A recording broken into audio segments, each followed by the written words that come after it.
Bonjour à tous, donc maintenant que Marion est arrivée, nous allons pouvoir commencer cette table ronde au titre magnifique, Ayala et Roland Wagner, des hommes aux semelles d'utopie. Donc, pour participer à cette table ronde, vous avez deux anciennes compagnes de nos deux héros, toujours, donc Sarah Doc et Sylvie Denis.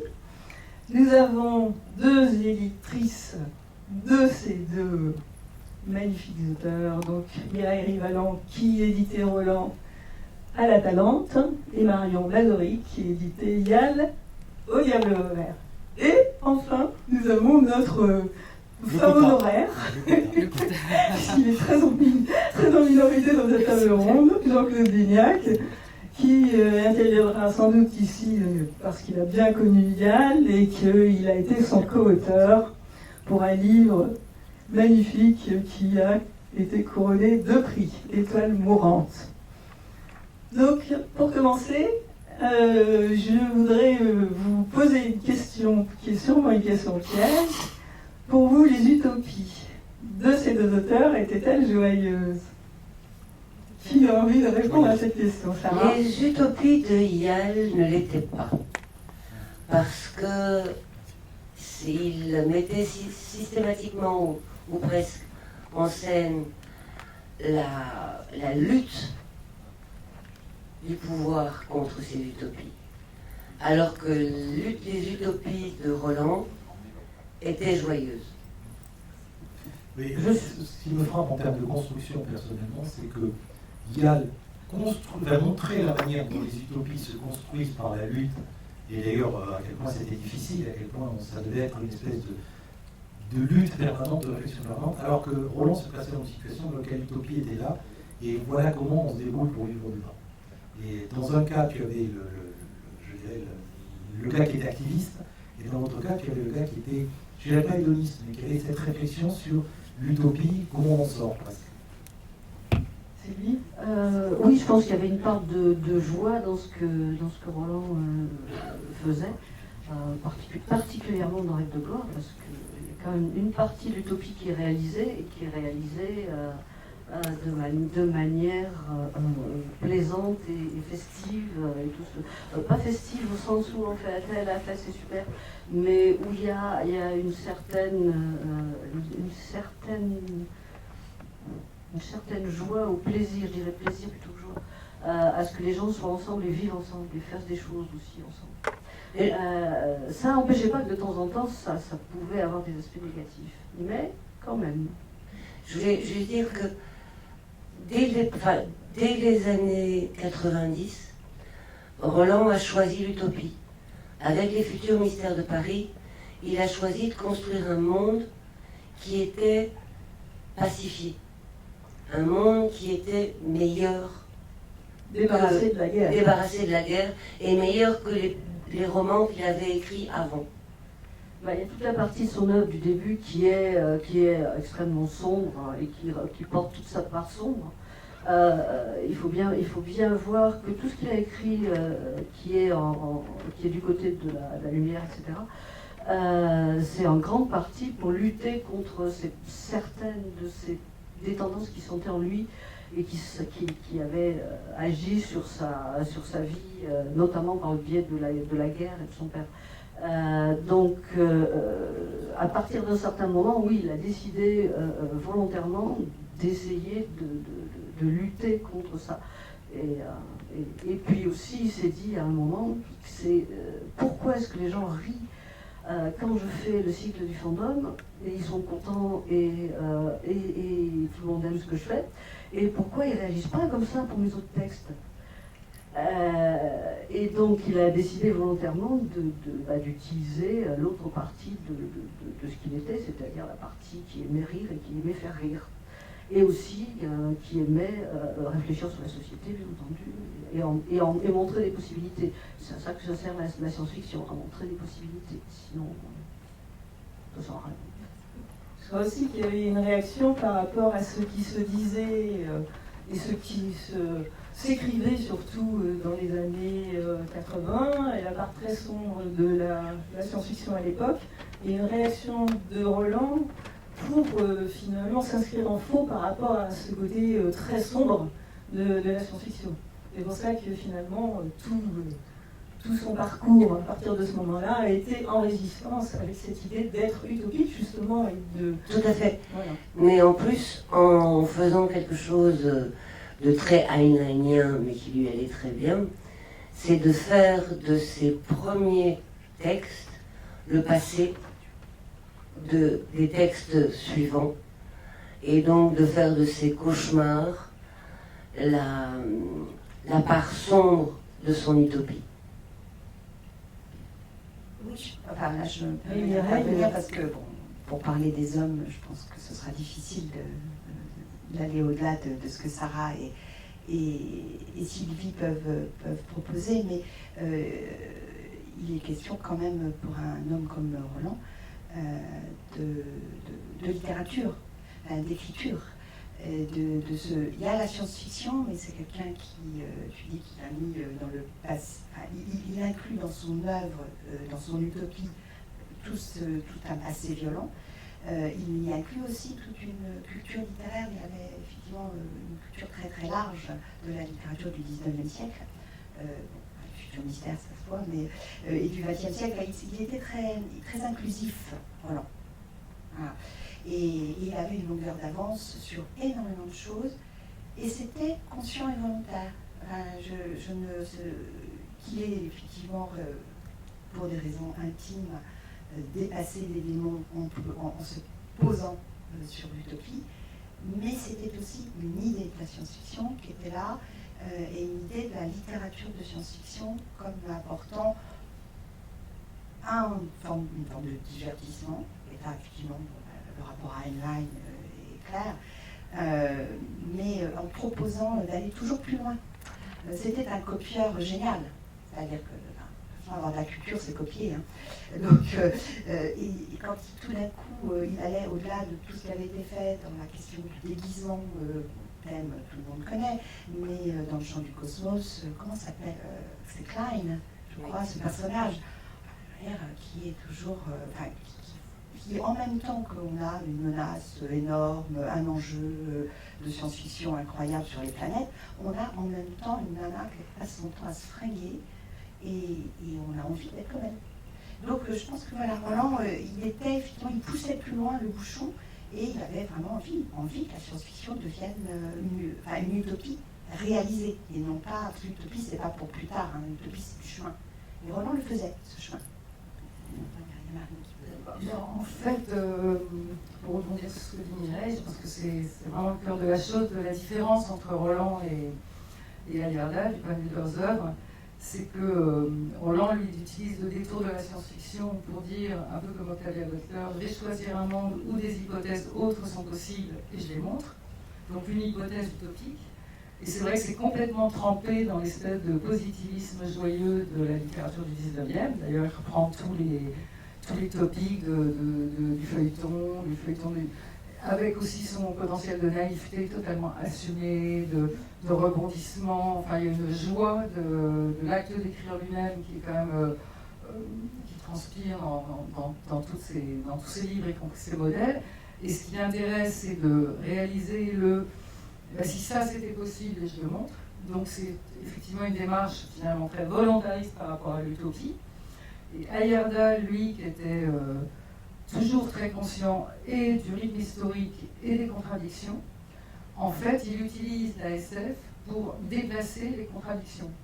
Donc, par exemple, il crée des choses complètement nouvelles, comme par exemple le premier sexomorphe, ou l'artiste total, ou tout simplement la question du pouvoir, hein, qui est au centre de tous ces livres. Mais on n'est jamais, alors, le plus utopique, enfin le livre qui réfléchit le plus sur l'utopie, c'est sans doute Les Chroniques d'un rêve enclavé, par l'heure, qui est vraiment l'essai de personnages qui veulent mettre en scène une utopie, et ça finit dans un bain de sang, avec une fin qui est que chaque lecteur peut interpréter lui-même, c'est-à-dire est-ce qu'elle est fermée complètement et totalement tragique, ou au contraire est-ce qu'elle est la promesse d'un nouvel avenir. Ça c'est chaque lecteur qui en juge, mais lui il se situe toujours au moment de la contradiction dans tous ses livres, donc il n'est pas du tout joyeux en fait.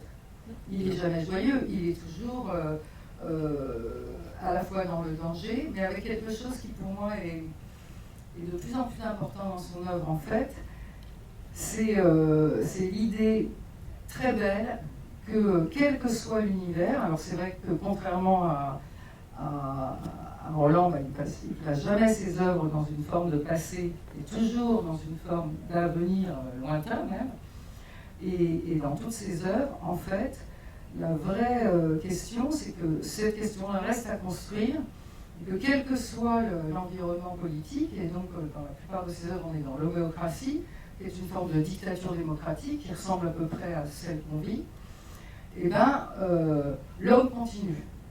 Enfin, l'humain continue, parce qu'évidemment, quand je dis l'homme, je veux dire l'humain chez Ayerdel, parce que tous les personnages moteurs de la narration, ce sont des femmes. Sont des femmes. Et par exemple, ça c'est un truc très fort, c'est vrai aussi chez Pierre Borlage d'ailleurs beaucoup. C'est vrai chez Ophélia Butler, mais c'est une femme, elle le dit, elle le sait pourquoi. Les personnages qui sont à même de modifier les lignes, parce que justement ils sont porteurs des contradictions, de la rébellion, de tout ce sont les femmes. Donc il est à la fois toujours utopique et en même temps toujours dystopique. Et c'est vrai qu'il est malheureusement, il n'est pas mort à un moment juste parce qu'il est en pleine forme, il était il était au sommet de ce qu'il avait à faire. L'écriture n'a jamais été si facile. Il était plein de projets. Et justement, son projet, qu'on ne verra pas, donc, c'était de se colter, d'aller au bout de sa démarche par rapport à l'utopie, et de réussir à construire dans une démarche volontariste à la Roland Wagner qu'il n'avait jamais eue, une utopie réalisée. Et ça, pour lui, c'était vraiment une espèce de Graal, parce qu'il était toujours tellement conscient des contradictions matérielles du présent et du fait que c'était quand même inhérent à la condition humaine de se trouver dans des rapports de domination, hein, parce qu'il mettait jamais en scène une fiction libérée de ça. Donc, vous voyez qu'il n'était pas très joyeux, même s'il était très joyeux dans la vie, mais moins roublard et moins plaisantin. Mais même dans son utopie aurait commencé par un bain de sang. C'était son projet. C'était sortir du bain de sang pour arriver à quelque chose d'autre. Ce que je voulais raconter, c'est une anecdote assez rigolote qui les rejoint tous les deux. Un jour, aux Imaginales, on a demandé à Yal de participer à une table ronde sur Barjavel. Or, Yal n'aimait pas Barjavel. Donc, il s'est levé, il a ouvert Rêve de gloire et il a lu la préface. Bonjour, Monsieur Albert. Ça, c'était Yal aussi. C'était ses formes de rébellion aussi, ses coups de gueule, mais aussi ses hommages aux autres. Parce que je ne veux pas parler de ce con, mais par contre, il faut lire ce livre. Et on peut séparer l'œuvre de l'auteur en général, il vaut mieux la plupart du temps. Donc, on a parlé de construction utopique. Est-ce que vous pensez que dans les constructions donc, en tout cas dans ces tentatives de construction utopique, il y avait des choses qui pourraient être réalisées dans un avenir plus ou moins proche? Dans le projet d'utopie de Yal, nous avons discuté avec plus d'une trentaine de personnes engagées pour essayer de trouver des solutions, des réalités qui permettraient une véritable société anarchiste qui tienne le coup. Et donc la volonté qu'il avait pour son utopie, c'est d'en faire une société possible, qui était réfléchie à plusieurs, pour qu'elle ait une réalité contemporaine au-delà de sa volonté science-fictive.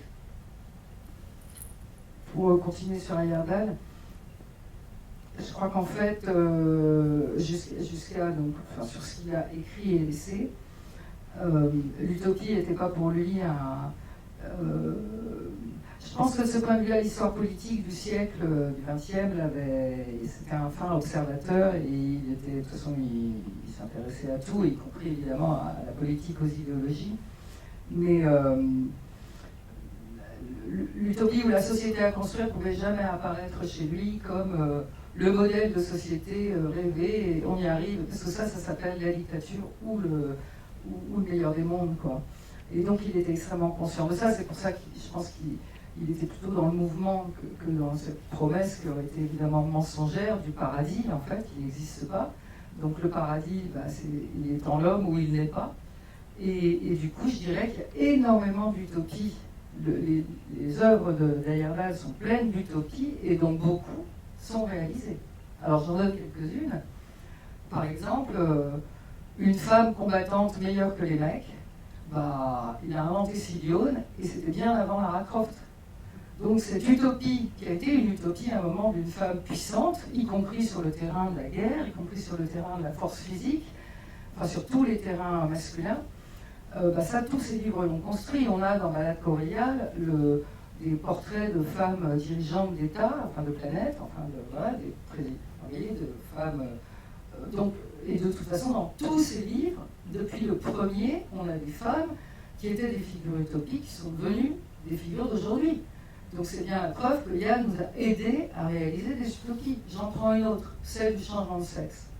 Yale a inventé un personnage qui est capable, donc dans l'histrion et sexomorphose, de changer de sexe par lui-même, quand il le désire, un sexomorphe.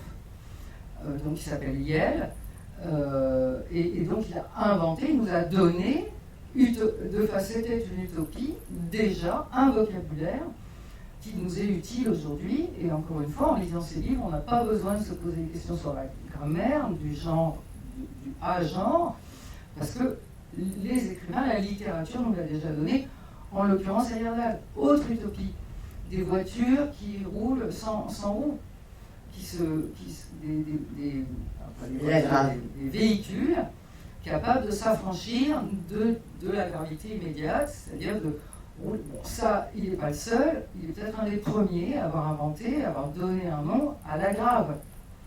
Aujourd'hui, un agrave, c'est un véhicule dans la SF, de la même façon que le web, l'Internet a été vu par Gibson avant, Heyerdahl, il a vu ça. Et il y en a énormément. On pourrait prendre aussi le thème de l'écologie. Il y a énormément de choses qu'il nous a écrites, et je dirais que c'est ça l'apport d'Heyerdahl concret à l'utopie, et même au-delà de la conscience qu'il en avait lui-même, parce que malheureusement, c'est pas quand on fait les choses qu'on a conscience qu'on les fait, c'est quand le temps est passé derrière et que tout d'un coup on les voit. Et en plus, un écrivain, l'influence d'un écrivain va bien au-delà du nombre de ses lecteurs. Et pourquoi ? Parce que la littérature, elle passe à travers nous, même au-delà de l'acte de lecture qu'on a fait des textes. Elle nous donne des images mentales qui se dispersent.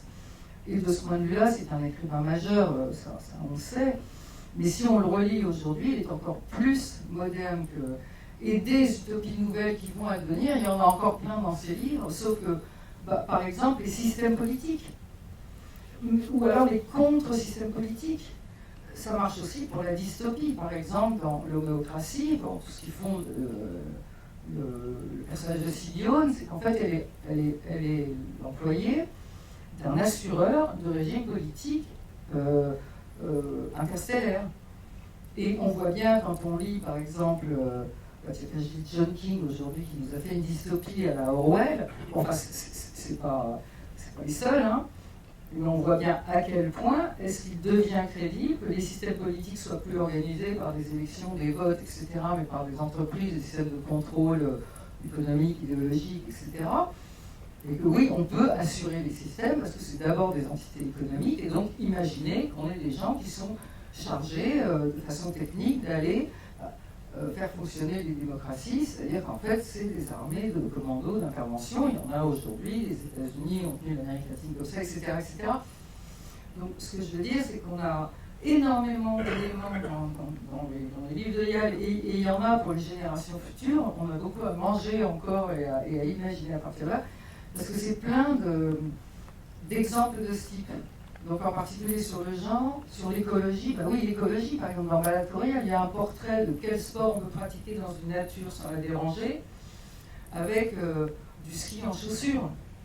Bon, je vous engage à lire Balade choréale, enfin en chaussures un peu adaptées, mais voilà, on n'a plus besoin. Bref, et énormément de trouvailles de toutes sortes qui sont des trouvailles qui sont des figures utopiques. Voilà.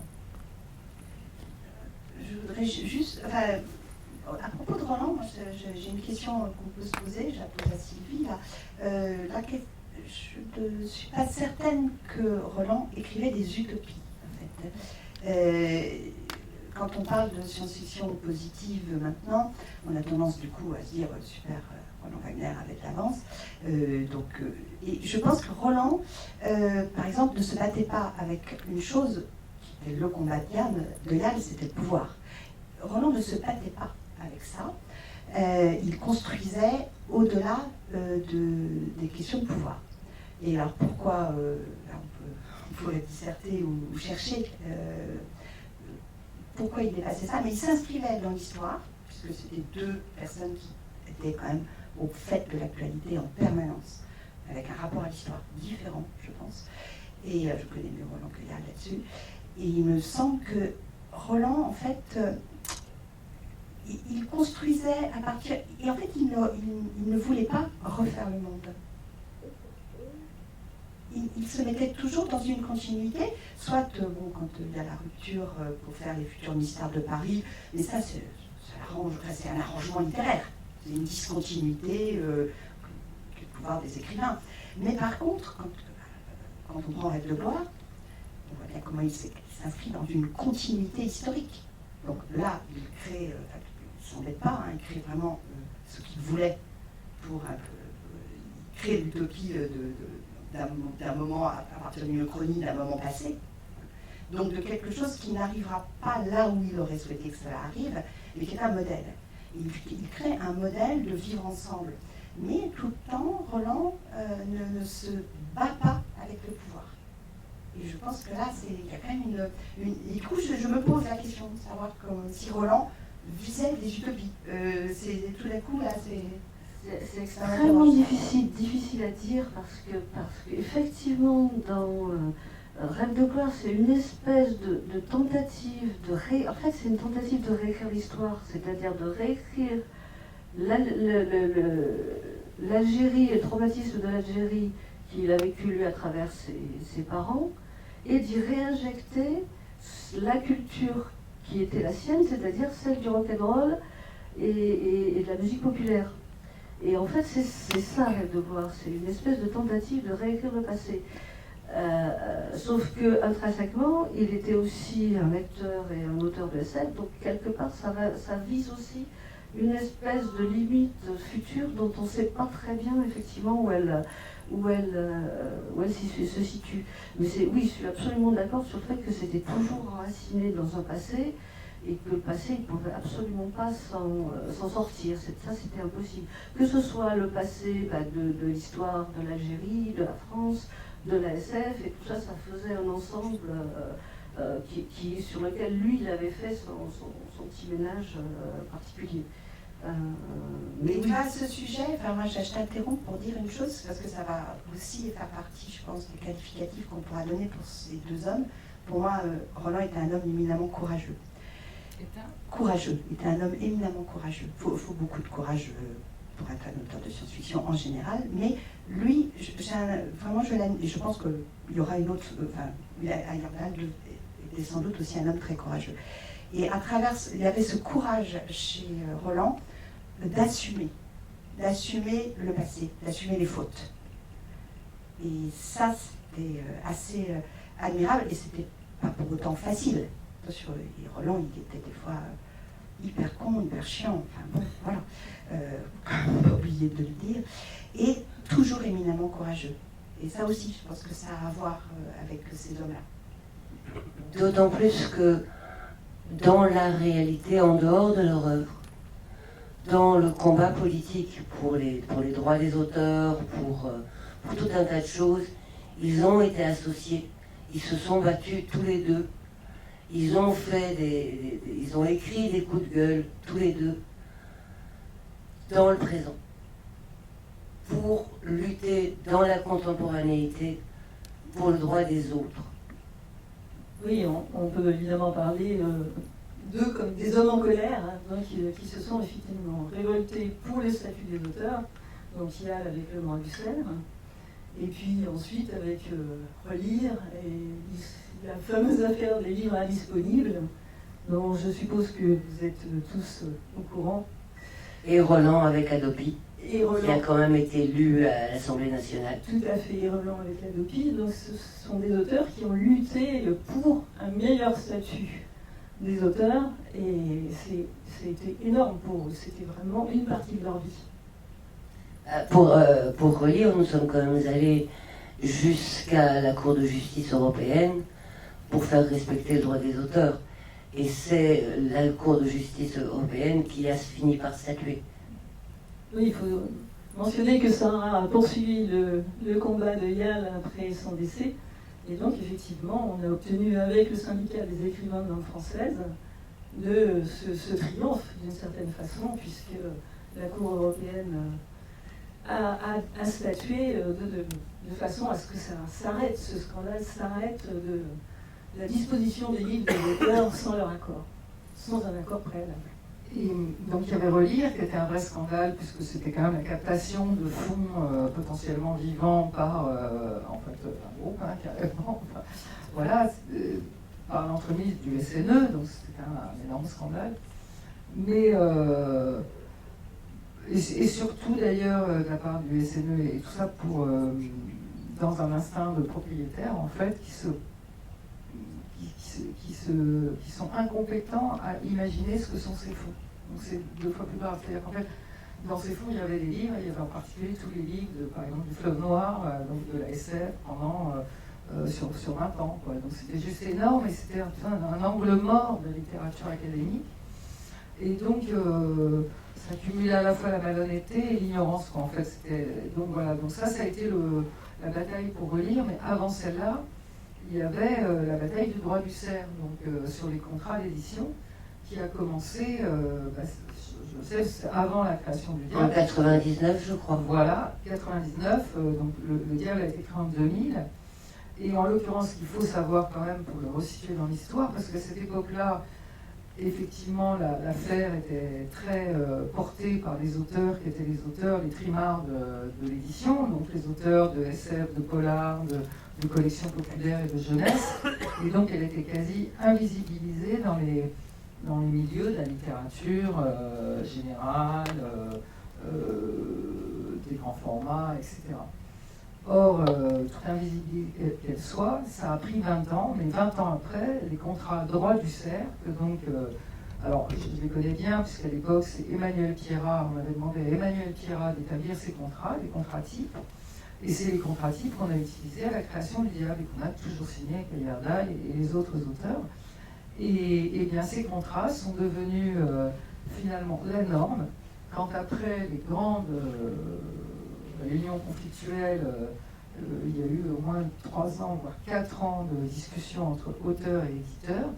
Et ces contrats qui sont devenus la norme il y a 5 ans, hein, Joël, si je ne m'abuse. Quand tu dis qu'ils sont devenus la norme, c'est pas chez tous les éditeurs. Dans le milieu de l'imaginaire, c'est vrai que c'est difficile peut-être pour un certain nombre d'éditeurs de signer des contrats différents, moins bons. Mais donc, normalement, c'est les contrats modèles du SNE, donc j'espère qu'ils sont quand même appliqués. Le contrat modèle du SNE, il n'est pas respecté par tous les éditeurs. Bon, moi, je suis désolée de ça, parce qu'en tout cas, enfin, c'est quand même une vraie victoire de savoir que ce contrat droit du cerf qui n'existait pas en 99, globalement, le contrat qui devient accepté par les auteurs, parce que reprend toutes les clauses du contrat du droit du cerf, ou presque. Et donc on peut se dire que voilà, c'est 20 ans de lutte et une victoire,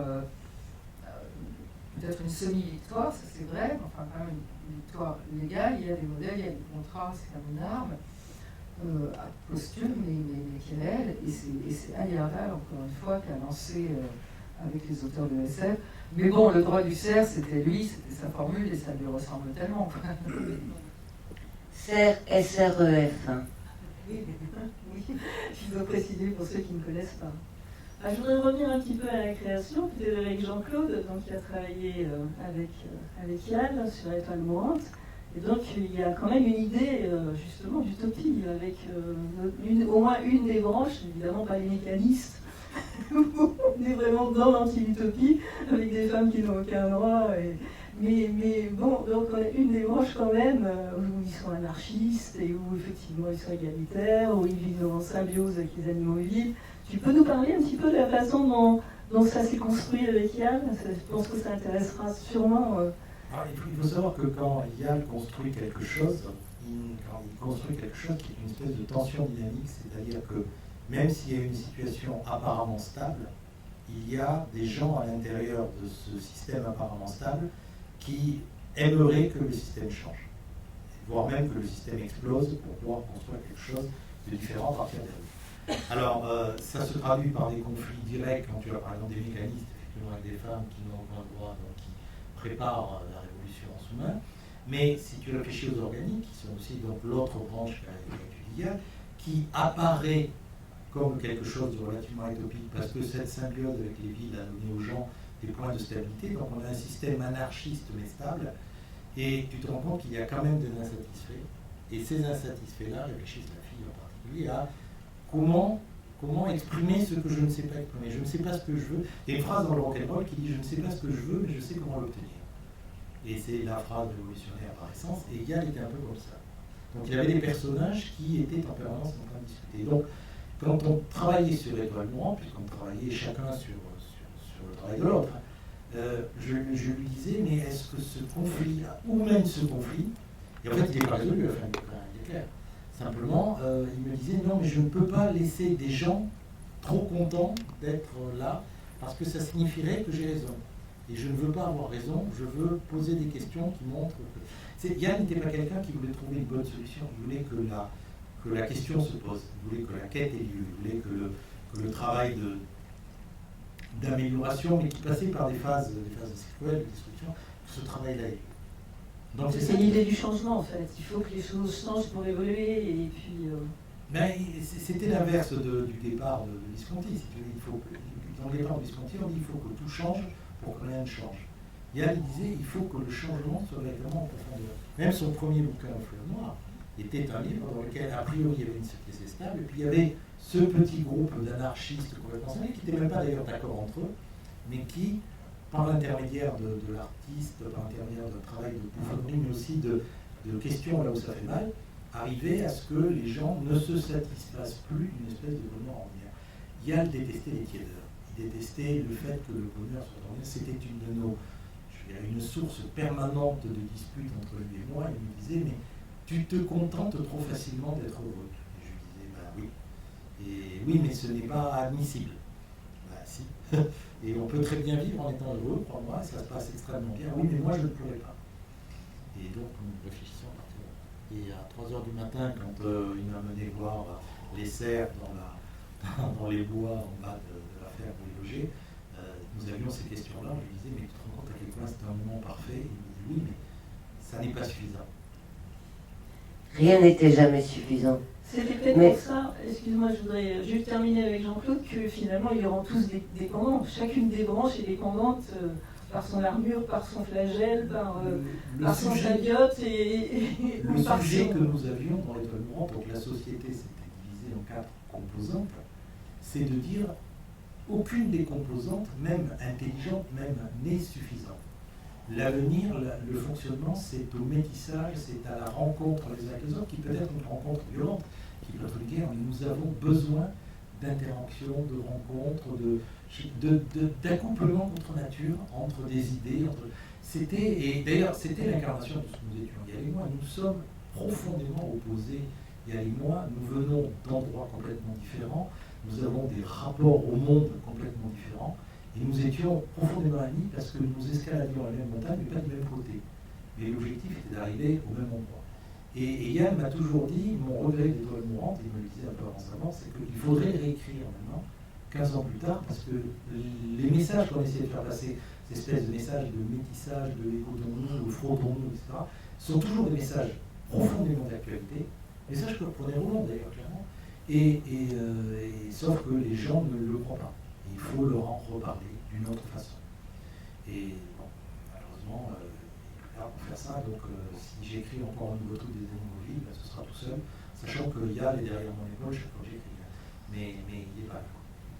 Il était tout le temps derrière ton épaule, puisque je ne sais pas pourquoi je l'avais oublié, les recueils de nouvelles de Jean-Claude publiés à la Talente, tant qu'il est en vie, puis les quatrièmes, sont de Yal. Il était vraiment tout le temps derrière toi. Et même quand il est mort, j'ai estimé qu'il n'y avait pas raison, une fois mort, qu'il ne cesse pas de bosser pour moi, parce qu'il n'y a quand même pas raison. Donc j'ai extrait certains éléments de ses livres, comme quatrième de couvre, parce que il a très bien parlé de la magie. J'ai dit, bah voilà, Yann me refait quatrième de couverture. Et j'ai même pas eu besoin de lui payer des droits d'auteur. C'était un peu pratique. Bien sûr. Mais point de vue construction, il y a un point commun entre les deux.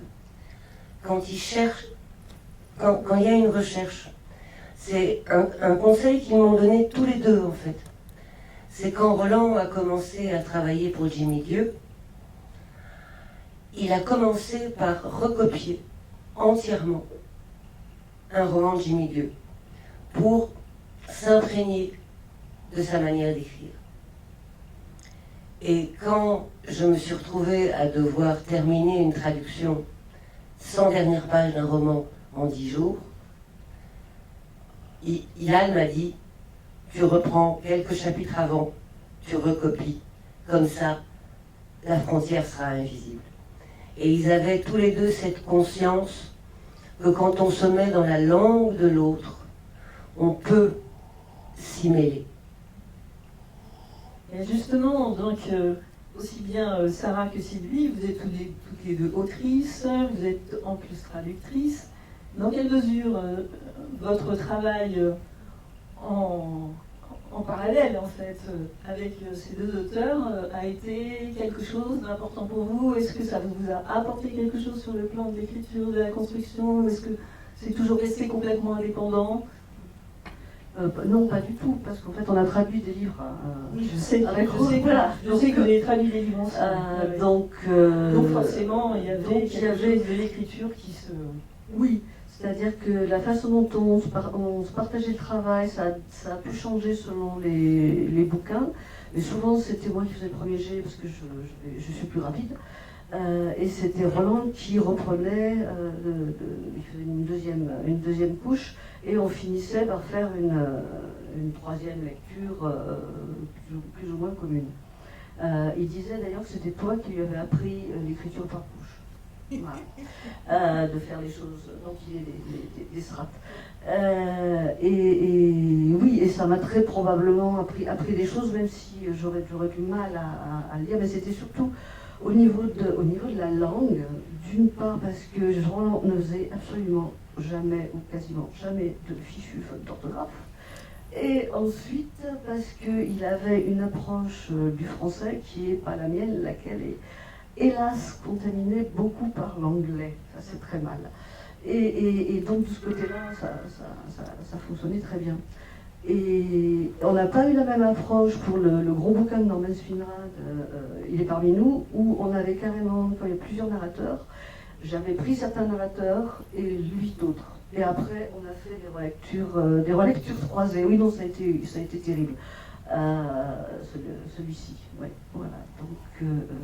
Donc il y avait un dialogue. Par contre, Roland parlait de ses bouquins dont il les écrivait et me faisait lire des passages, alors que moi, pas du tout. Moi, c'est pareil, je peux me faire lire avant. Ou alors, faut que si c'est terminé, que je juge que c'est terminé, je le fais lire. Mais pendant, non, parce que je ne suis même pas capable d'expliquer ce que je suis en train de faire, vu que je le saurais quand je l'aurais fait. Voilà. Donc, de ce côté-là, il n'y avait pas de communication, parce que on ne fonctionnait pas du tout de la même façon. Alors que j'étais la première lectrice de Yal qui m'envoyait les premiers chapitres avant même de les envoyer à Jean-Claude. Oh. Et il était mon premier lecteur et il m'a donné énormément confiance en mon écriture. Il m'a appris aussi, lui aussi, beaucoup de choses sur l'orthographe que je n'avais pas. Il m'a appris à ne plus être trop influencé par l'anglais. Mais surtout, à force de me relire, de passer derrière moi, etc., il m'a donné confiance dans mes textes, ce qui m'a permis de continuer. Et le relire, rentrer dans sa langue, essayer de trouver les choses qu'il fallait rajouter ou pas, les choses qui étaient surnuméraires ou pas, était aussi un exercice passionnant. mais on partageait nos textes en permanence. Et alors, est-ce qu'ils avaient vraiment des sommeils d'utopie? Il n'y avait pas de problème de sexisme, de machisme, ils n'étaient jamais... Si, bien sûr, c'était des hommes de leur génération. On ne peut pas demander à des hommes nés en 60 ou en 59 d'être totalement dénués de la culture dans laquelle ils ont grandi. Ça, c'est une évidence. Mais je crois que tous les deux essayaient de faire des efforts. On va dire ça. Hein? On peut dire ça? On va dire ça. On peut Moi, dire je ça. l'ai toujours ressenti comme très féministe, mais bon, peut-être que je ne vivais pas avec eux. Bah, donc, ça dépendait complètement des points. Donc, il y avait des choses sur lesquelles ils pouvaient très probablement sembler en avance pour certaines personnes. Quand on était assis à une terrasse de café avec Roland, on discutait des tenues des gens, mais comme j'ai rarement discuté avec des copines en fait. C'est-à-dire sans véritable critique, c'était pas une question de critique, c'était une question d'appréciation, parce qu'on quelque part on aime bien les gens, et on aimait bien voir la façon dont ils s'habillaient. Et ça, c'est comme ça qu'on finit par habiller Thème, par exemple. Par ailleurs, pour ce qui est de la vie quotidienne et de certaines tâches, et blablabla, après, bon, ça dépendait des moments. Mais c'était aussi un des rares, quand je suis arrivée dans le milieu de la SF, qui discutait avec moi d'égal à égal, alors que personne ne connaissait ni Dave ni Adam, et sans considérer le fait que j'étais une nana ou un mec ou une bouteille en plastique. C'était pas son problème à ce moment-là. Alors que de la part de certains, ça l'était visiblement, quoi. Donc il y avait quand même quelque chose C'est peut-être aussi une période, parce que moi je suis arrivée dans le milieu de la SF en 97, et c'est Roland qui m'a prise par la main et qui m'a présenté tout le monde. Et il n'y avait là aussi aucun jugement, j'étais une personne.